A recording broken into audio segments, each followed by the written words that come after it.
തുടരും. തരുൺ മൂർത്തി ഒരു accidental director. അദ്ദേഹത്തെ തന്നെ വിശേഷിപ്പിക്കുന്നതാണ് ഒരു ആക്സിഡന്റൽ ഡയറക്ടറാണ്. ഒരിക്കലും അല്ല കേട്ടോ. സൗദി വെള്ളയ്ക്ക, ഓപ്പറേഷൻ ജാവ എന്ന മൂവികൾ എന്നും നമ്മുടെ ഹൃദയത്തോട് ചേർന്നിരിക്കുന്ന മൂവിയാണ്.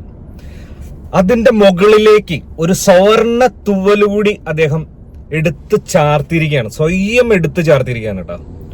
തുടരും. വേറെ ലെവലാണ് മൂവ്. ഒന്നും പറയാനില്ല മക്കളെ.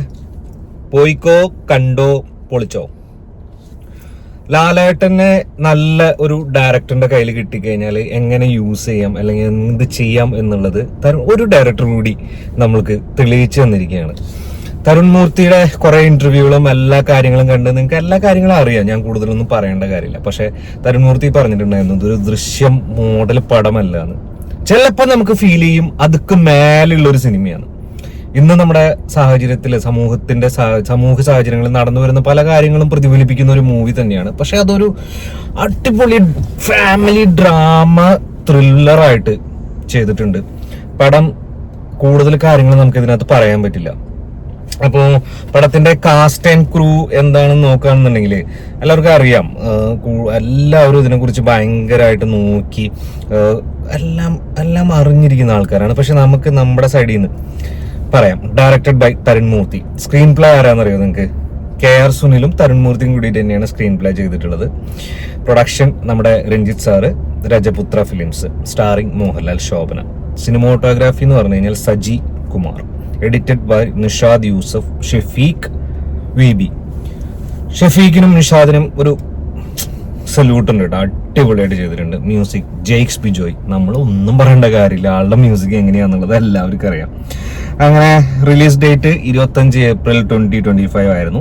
അപ്പൊ ഇതിന്റെ കാസ്റ്റും ക്രൂസ് എന്ന് പറഞ്ഞു കഴിഞ്ഞാൽ ഷൺമുഖനായിട്ട് മോഹൻലാൽ ഉണ്ട്, ലളിതയായിട്ട് ശോഭനയുണ്ട്, ഫർഹാൻ ഫാസിൽ അവരുടെ മക്കനായിട്ട് വരുന്നു, മണിയൻ പിള്ള രാജു ഉണ്ട്, ഓഫ് കോഴ്സ് ബിനു പപ്പു, ഇർഷാദ് അലി, ആർഷ ചാന്ദിനി ബൈജു എന്ന് പറഞ്ഞിട്ടുള്ള കുട്ടി ഒരു ക്യാരക്ടറിൽ വരുന്നുണ്ട്, തോമസ് മാത്യു ഉണ്ട്, കൃഷ്ണപ്രഭ ചെറിയൊരു വേഷത്തിൽ വരുന്നുണ്ട്, പ്രകാശ് വർമ്മയുണ്ട്.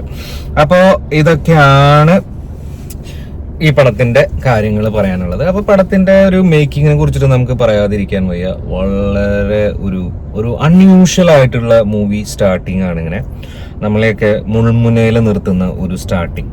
അതിനകത്ത് ഈ സിനിമയോട് റിസംബ്ലൻസ് ചെയ്യാൻ വേണ്ടിയിട്ട് ഒരു കാട്ടിലെ ഫാമിലിനെയൊക്കെ ഇങ്ങനെ കാണിക്കുന്നുണ്ട്. ആ ഫാമിലി അത് മോഹൻലാല് അവരുടെ ഫാമിലിയായിട്ട് കമ്പയർ ചെയ്യുന്നുണ്ട് തുടക്കത്തില്. ഹാപ്പി അല്ലേ? തുടരും നമ്മൾ പറഞ്ഞു. അപ്പൊ തുടരേണ്ട ഒരു പ്ലോട്ടിലേക്ക് നമുക്ക് പോവാം. ഒരു അടിപൊളി ഫാമിലി, ഹാപ്പി ആയിട്ട് പോകുന്ന ഒരു ഫാമിലി, മലയാളം സംസാരിക്കുന്ന തമിഴ് ബേസ്ഡ് ആയിട്ടുള്ള ഫാമിലി ആയിട്ടാണ് അവരെ കാണിക്കുന്നത്. മോഹൻലാല് പക്ക മലയാളിയായിട്ടും ശോഭന ലളിത എന്ന് പറയുന്ന ഒരു കഥാപാത്രം ആയിട്ടുമാണ് കാണിക്കുന്നത്. അവർ കുറച്ച് തമിഴ് ചൊവ്വയുള്ള ഒരു കഥാപാത്രമാണ്. ഇവരുടെ സന്തോഷപരമായിട്ടുള്ള ഫാമിലി ഇങ്ങനെ മുന്നോട്ട് പോകുന്നു. മക്കളായിട്ട് ചെറിയ ചെറിയ സൗന്ദര്യ പണക്കങ്ങളൊക്കെ ഉണ്ടാവുന്നു. അതിന്റെ ഈഗോ ഇഷ്യൂസും ബാക്കി കാര്യങ്ങളൊക്കെ അതിനകത്ത് കാണിക്കുന്നുണ്ട്. അതുകൂടാതെ അവരുടെ ഫാമിലിയിലേക്ക് അൺഎക്സ്പെക്റ്റഡ് ആയിട്ട് ഒരു സംഭവം നടക്കുന്നു. അതിന്റെ ഭാഗമായിട്ട് അതിന്റെ ഭാഗം എന്ന് പറഞ്ഞു കഴിഞ്ഞാൽ ഒരു ഒബ്സെഷനും ഉണ്ട് മോഹൻലാലിന്റെ ഈ വണ്ടിയോട്. പക്ഷെ ആ വണ്ടി ഒരു പ്രധാന ഒരു എലമെന്റ് ആണെങ്കിൽ കൂടി അതിനോട് ബന്ധപ്പെട്ട് നടക്കുന്ന കാര്യങ്ങൾ നമ്മൾ ഒരിക്കലും പ്രതീക്ഷിച്ചിട്ടുള്ള കാര്യങ്ങളല്ല തരുൺ മൂർത്തി ഈ സിനിമയിൽ നമ്മളോട് പറയുന്നത്. ഒരു കില്ലിങ് സർപ്രൈസും സസ്പെൻസും ഒന്നും അല്ലെങ്കിലും നമുക്ക് കുറച്ചൊക്കെ മനസ്സിലാവും ഇങ്ങനെ ആയിരിക്കാം ചിലപ്പോൾ എന്നുള്ളതും. പക്ഷെ അതിനെ കൺസീവ് ചെയ്തിട്ടുള്ള രീതി ഭയങ്കര അടിപൊളിയാണ്. എഡിറ്റിംഗ് എന്നൊക്കെ പറഞ്ഞു കഴിഞ്ഞാൽ അന്യായം. എനിക്ക് അതിനകത്ത് കുറച്ച് VFX യൂസ് ചെയ്തിട്ടുണ്ട്. അത് എനിക്ക് അത്രയ്ക്ക് വർക്കൗട്ട് ആയില്ല. ബാക്കി എല്ലാം അടിപൊളിയാണ്. ക്ലൈമാക്സിലോട്ട് പോകുമ്പോഴാണെങ്കിലും ഒരു എന്താ പറയുക, ഒരു എക്സ്ട്രാ ഓർഡിനറി ക്ലൈമാക്സ് അല്ല നമ്മൾ കാണാൻ ആഗ്രഹിച്ച് നമ്മുടെ ലാലേട്ടൻ ഉണ്ട്. പഴയ ലാലേട്ടനാണ് ഇതിനകത്തുള്ളത്. നമ്മളൊക്കെ ആഗ്രഹിക്കുന്ന രീതിയിലുള്ള ഒരു സിനിമ. ആർക്കും എനിക്ക് തോന്നുന്നു ഇതുവരെ ആരും ഒരു നെഗറ്റീവ് കമന്റ്സ് ഒന്നും വന്നിട്ടില്ലെന്ന് തോന്നുന്നു. ഇത് നമ്മളൊക്കെ കാണാൻ ആഗ്രഹിക്കുന്ന മോഹൻലാൽ ശോഭന ഒരു കൈൻഡ് ഓഫ് മൂവിയാണ്. പഴയ ടൈപ്പ് മൂവി എന്നൊന്നും പറയാൻ പറ്റില്ല. ബട്ട് ഒരു പുതിയ ജനറേഷന്റെ പുതിയ നല്ല കുടുംബത്തിന്റെ കഥ പറയുന്ന ഒരു ത്രില്ലർ സിനിമയാണ്. നിങ്ങൾ പോയി കാണുക. ഡോണ്ട് ഓവർ എക്സ്പെക്ട് ചെയ്തിട്ട് പോയി കാണരുത് പടം. അങ്ങനെ എക്സ്ട്രാ ഓർഡിനറി ആയിട്ട് ഇതിനകത്ത് ഒന്നുമില്ല. വളരെ സിമ്പിൾ ആയിട്ട് ഉള്ള ഒരു സംഭവം. നിങ്ങളെല്ലാവരും പോയി കാണും കേട്ടോ. പിന്നെ ഇങ്ങനത്തെ ഒരു സിനിമ കുറേ നാളായിട്ട് വെയിറ്റ് ചെയ്തുകൊണ്ടിരിക്കുകയായിരുന്നു. ഇങ്ങനെ രസകരമായിട്ട് കൺസീവ് ചെയ്തിട്ടുള്ള സിനിമ വളരെ കുറവാണ്. ഇപ്പോൾ മഞ്ഞുമൽ ബോയ്സ് ആണെങ്കിലും അതേപോലെ എന്താ പറയുക പ്രേമലു ആണെങ്കിലും അങ്ങനെയൊക്കെ നോക്കുമ്പോൾ അതിനേക്കാളും വളരെ മനോഹരമായിട്ട് തരുൺമൂർത്തി ഈ ഒരു കഥയെ കൺസീവ് ചെയ്ത് നമ്മുടെ മുന്നിലേക്ക് എത്തിച്ചിട്ടുണ്ട്. അപ്പോൾ അതിൻ്റെ ബാക്ക്ഗ്രൗണ്ട് മ്യൂസിക് എന്ന് പറഞ്ഞു കഴിഞ്ഞാൽ അതിഗംഭീരമാണ് കേട്ടോ.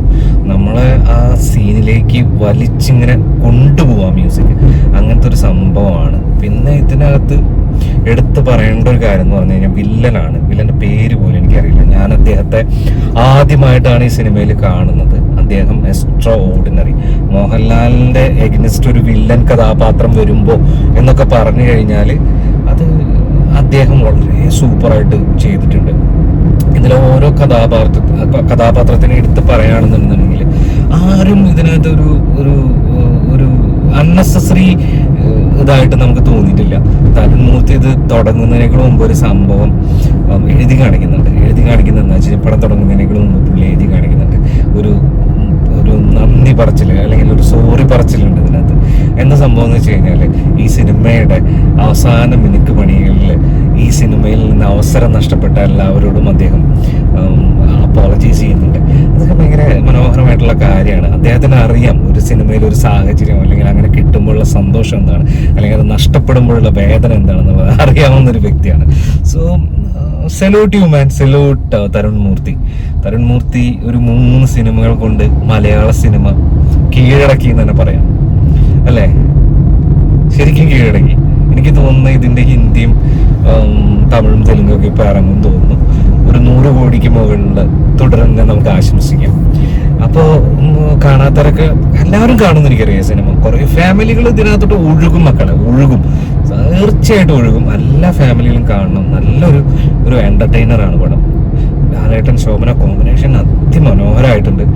എല്ലാവരും അപ്പോൾ പോയി കാണാം കേട്ടോ. കണ്ടിട്ട് എന്തെങ്കിലും എതിരഭിപ്രായം ഉള്ളവര് കമന്റിൽ പറയൂ.